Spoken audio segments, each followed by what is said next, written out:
Tech Africa Focus feature as part of the show, where we look at some of the biggest stories on the African continent, where we track the stories that are shaping the continent. And this morning, we're going to be heading over to West Africa, Nigeria to be specific, where a devastating story is coming out that part of the continent.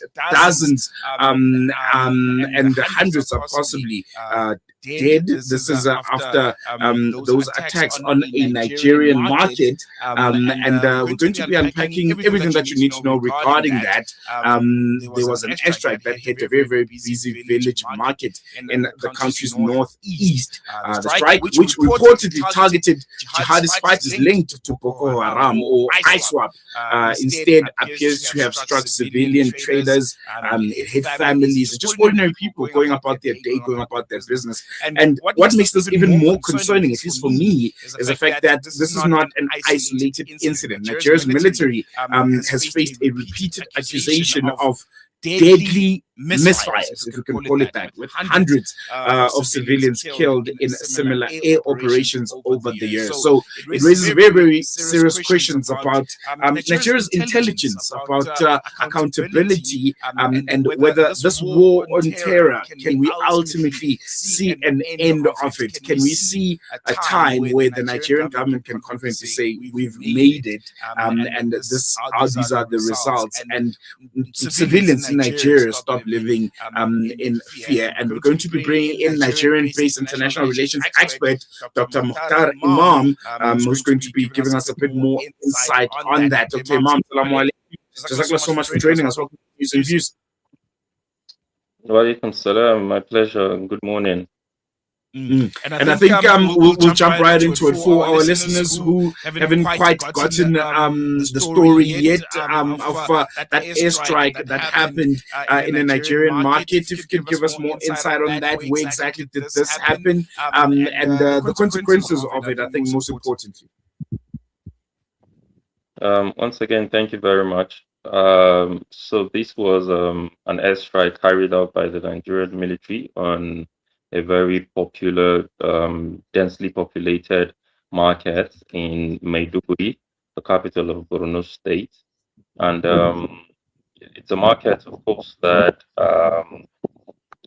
accommodates a lot of people. It's a place where in the last couple of years we have seen trade activities go up in scale, even amidst the claims, perhaps rightly so, by the state government that it ordered the closure of the market some 4 or 5 years ago, which in my view is not a justification for an airstrike, especially not a friendly airstrike, because what we witnessed is the Nigerian government, through the instrumentality of state apparatus, which is the Nigerian Air Force, saddled with the responsibility of protecting lives and property, was the same establishment that carried out this attack. That's why we call it a friendly attack. The claim was that they did not, or rather that the mapping revealed that there was a truck loaded with people who seemed to be unfriendly, people who seemed to have a semblance of what ISWAP or Boko Haram looks like. And so they decided to carry out that attack, and of course that led to the death of hundreds, about 230 something individual civilians killed in that market. The state government has said, like I said, that it ordered the closure of the market. Again, for me, that's not a justification. In fact, that is not even a subject to be tinkered around at this time, when what we should be seeing is empathy and certain individuals have been held to account. The Nigerian military has said it's carrying out investigations to find out what exactly transpired. The Nigerian Air Force, which is the main culprit in all this, said it is reviewing the intelligence it got that led to the attack. That's where we are. Committees are set up typically, as we do in Africa, to look into the issue. I don't think at this material time any more has surfaced, as far as I know. No, thank you very much for that. And I think you've laid it out quite clearly for our audience. This is not the first time where something like this has happened. What do you think is wrong here when it comes to how the Nigerian army or the Air Force goes about these operations? Do you think it's an issue of faulty intelligence or something a bit more systemic within Nigeria's military operations that ultimately lead to these misfires that we often see? Well, absolutely. Like you rightly mentioned, this is not the first time. This is not an isolated incident. We've had major incidences in the past. The case of Kaduna State, for example, comes to mind in Jaji, where a number of worshippers were gathered for the Maulud celebration, and an attack was carried out that killed hundreds again in Kaduna. We've seen instances of this sort of happening, not just in one part of the country, but in multiple arenas. Um, of course, it begs to question the professionalism of the Air Force, because all of these strikes, mistaken fire, friendly attacks, or fire, have always been orchestrated by the Air Force. Um, of course, we all know that there are rules of engagement in every circumstance. We all understand the doctrinal issues around military attacks and military intelligence, which is, of course, ensuring that your target is precise. Precision is very key. Ensuring that there are issues of isolation. You must isolate the target and ensure that the target is specifically, within range, and that you have clarity, which is the most important. There's a clarity case here, because without having clarity and orchestrating an attack, the intended or unintended consequence will be that you would have this sort of backlash on your hands. And we're talking about hundreds of lives being, taken here as a result of a misfire or as a result of a friendly fire, just some lack of professionalism, or some, some element of,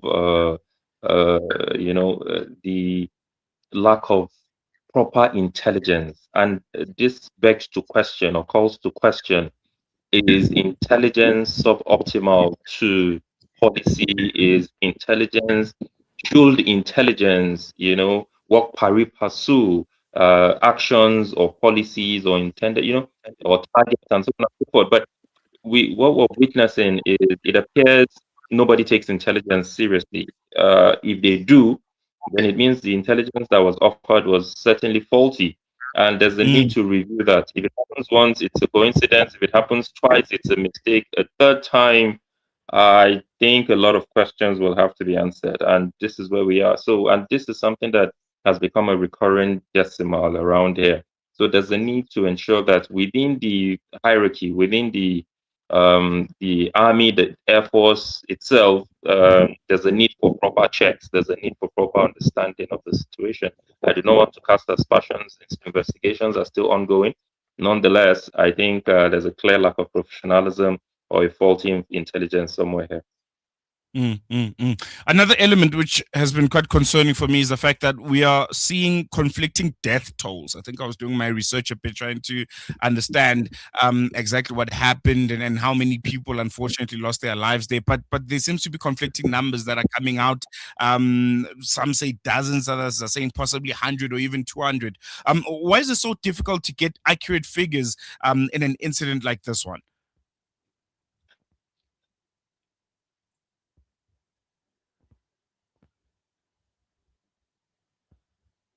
All right, we seem to have lost Imam Mukhtar there, but yeah, I think it's a very, very concerning one indeed. The fact that we can't seem to get the right numbers when it comes to the civilian toll. There've been conflicting numbers and figures all across different news platforms, and even the most reputable ones coming out of Nigeria. There's some that are saying it's possibly dozens of people. other reports say possibly hundreds or even 200s more. And I think it's a very, very concerning state of events indeed in Nigeria. And this is not the first time, as you heard. This has been happening for quite some time now. And I'm not sure if we're going to try and get Mukhtar back. But if we do get him back, I think that's another question to look at. The fact that we're not getting the real-time numbers on how many people lost their lives. They're conflicting numbers that are coming in, and you'd expect a country like Nigeria, sophisticated to an extent, with a very, very reputable news sources, can give us a bit of more clearer insights on what actually happened. And I think we're struggling a bit to get hold of him. I think we're going to take a quick break and see if we can have him back. If we can't, we'll move on to the next segment of the show.